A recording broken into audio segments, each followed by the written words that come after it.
Hey guys, today we're exploring another truly horrifying case.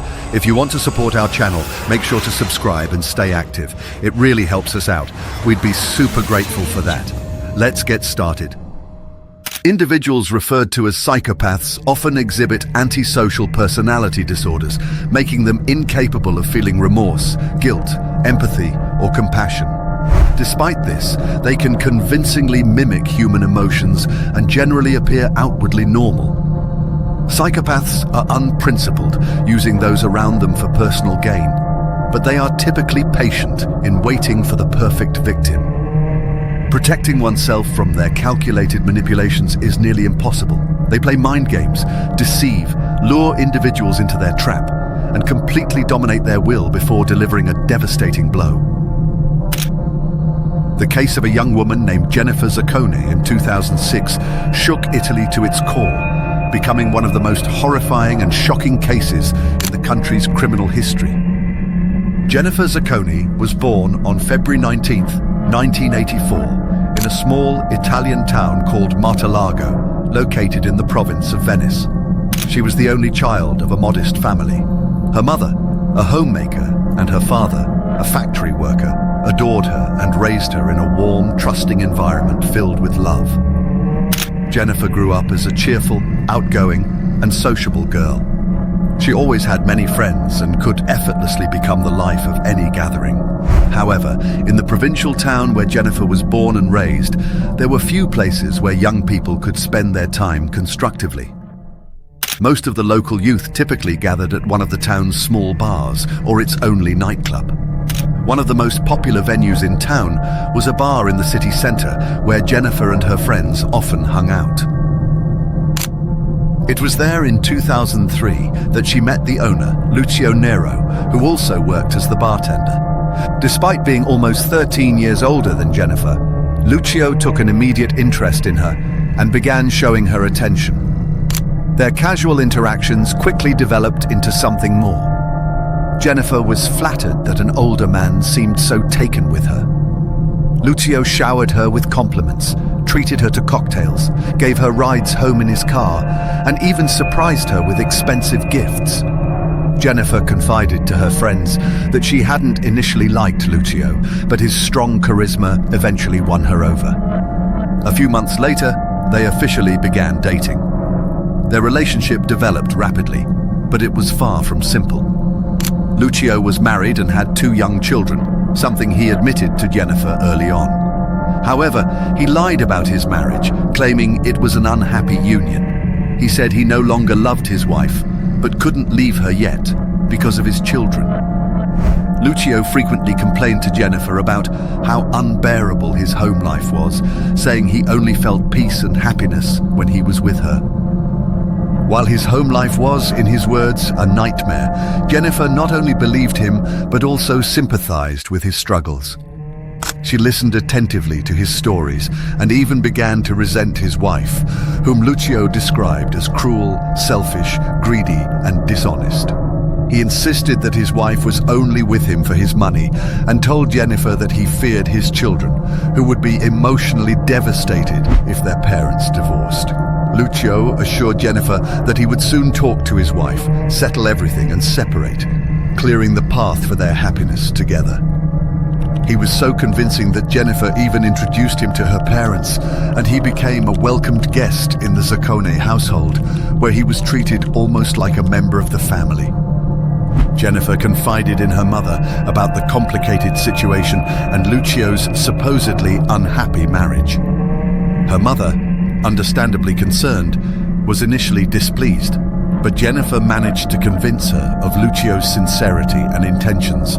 Jennifer always seemed overjoyed when she was with him or even speaking about him, which led her mother to reluctantly accept her daughter's choice, trusting that Lucio would eventually marry her. The couple's relationship lasted about 1.5 years, during which Lucio repeatedly promised Jennifer that he was on the verge of divorcing his wife to be with her. While he continued to complain about his marriage, in reality, he had no intention of leaving his family. Lucio enjoyed his double life, keeping Jennifer close, feeding his ego, adding excitement to his daily routine, and making him feel special. In September 2005, Jennifer unexpectedly discovered she was pregnant. Instead of feeling scared, she saw this as a sign, perhaps even fate. She believed that the pregnancy would prompt Lucio to take decisive action, tell his wife the truth, finalize a divorce, and marry her as they had been planning. However, the reality turned out to be far different. On September 30th, during one of their usual meetings in a hotel room, Jennifer told Lucio she was expecting a child. There was no doubt about who the father was. Jennifer had been exclusively with Lucio for the past year and a half, and he knew this as well. Accusing her of infidelity wasn't an option. Lucio's reaction was immediate. His expression changed, and he went silent before demanding that Jennifer terminate the pregnancy as soon as possible. Jennifer couldn't believe what she was hearing at first. She thought he must be joking, but when she cautiously asked him to clarify, Lucio erupted. He grabbed her by the shoulders and shook her violently, shouting at her to fix this problem immediately. Jennifer was terrified. She'd never seen Lucio act this way before. It seemed as though he was barely restraining himself from hitting her, and in truth, that's exactly what he was struggling to hold back. He paced the room in a frenzy, repeatedly asking her who else knew about the pregnancy. That day, they were unable to have a calm conversation. After a heated argument, they parted ways, each heading home. Jennifer wasn't overly upset by Lucio's reaction.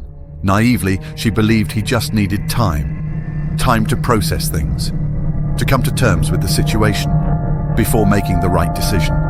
She chose not to pressure him and refrained from calling in the days that followed. But eventually, unable to hold back any longer, she called him first.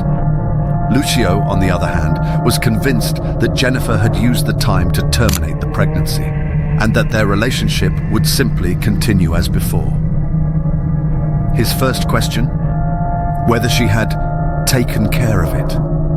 When she told him she hadn't, he erupted. He started yelling over the phone, accusing her of trying to ruin his life all over again. They couldn't have a calm conversation. Jennifer, realizing he hadn't changed his stance, made up her mind. She would have the baby, with or without his support.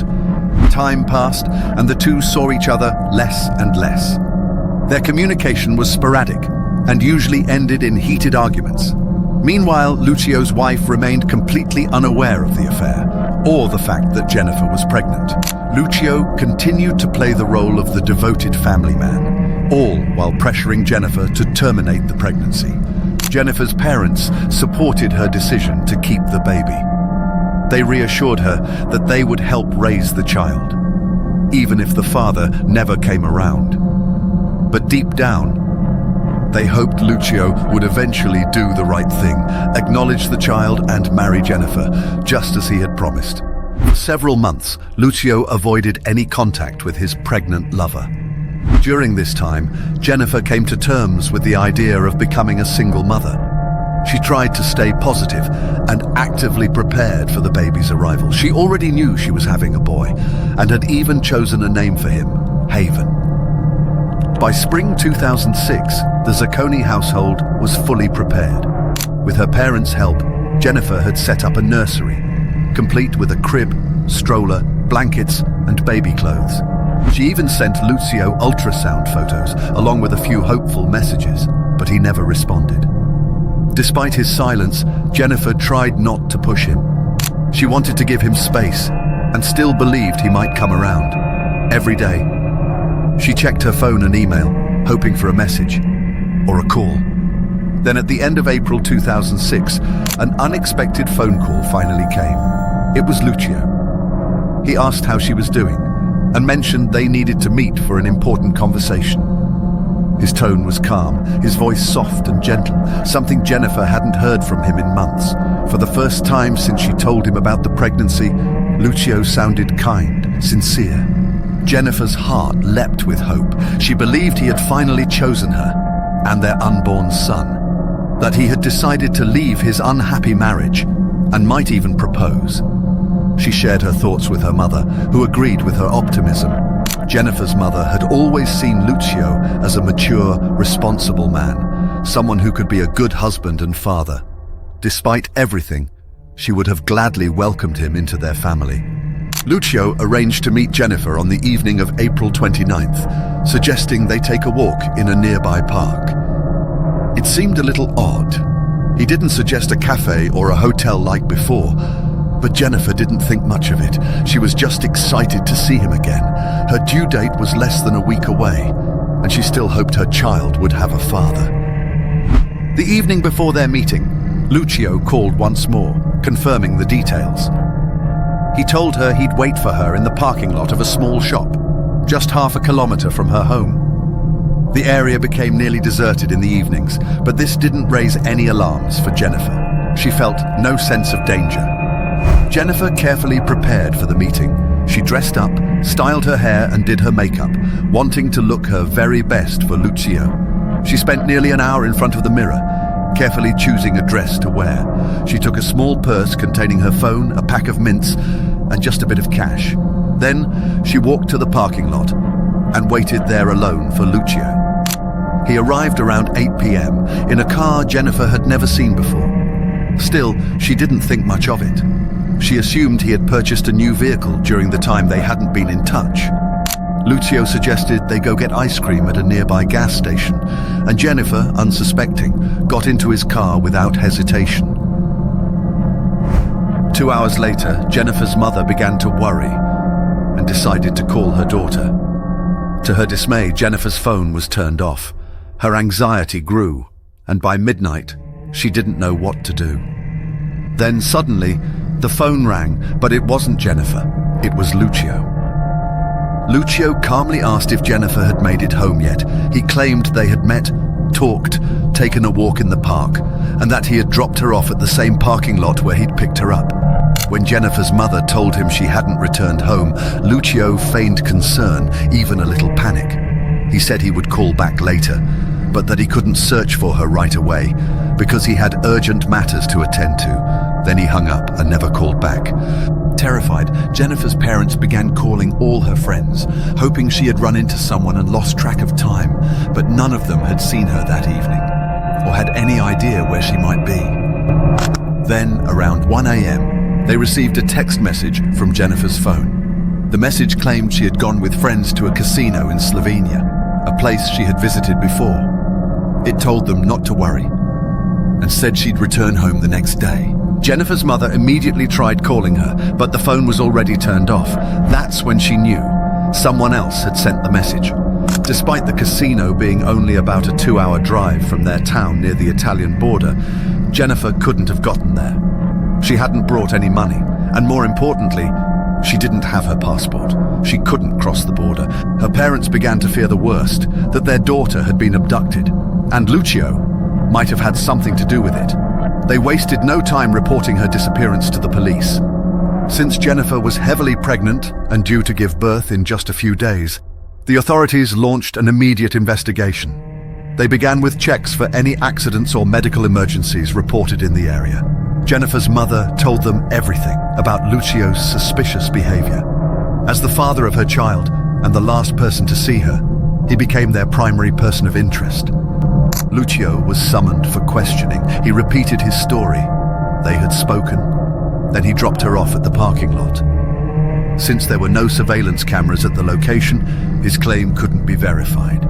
With no physical evidence linking him to her disappearance, the police had to release him. But they kept him under discreet surveillance.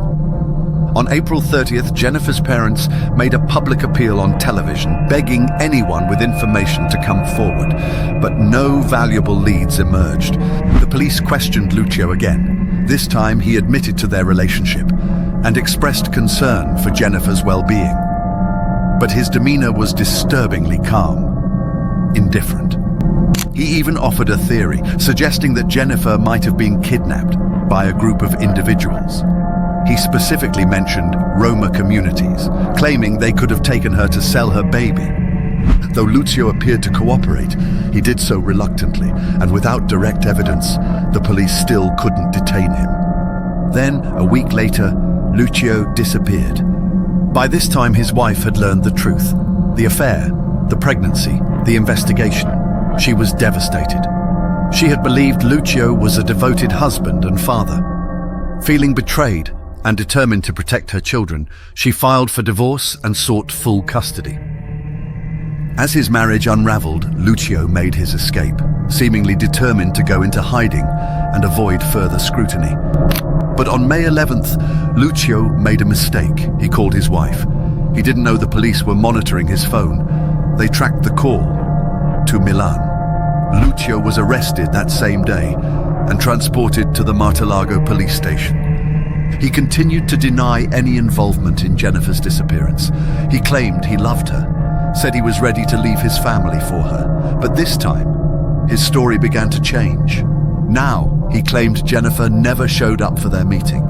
Unfortunately for him, a recorded phone conversation with Jennifer's mother contradicted that. Investigators then analyzed Jennifer's phone data and found its last known signal had come from a gas station just a mile from her home. The station had an outdoor surveillance camera and detectives reviewed the footage. The quality was poor, grainy, but the lot was almost empty around 9:30 p.m. on April 29th. A car pulled in. For a moment, nothing happened.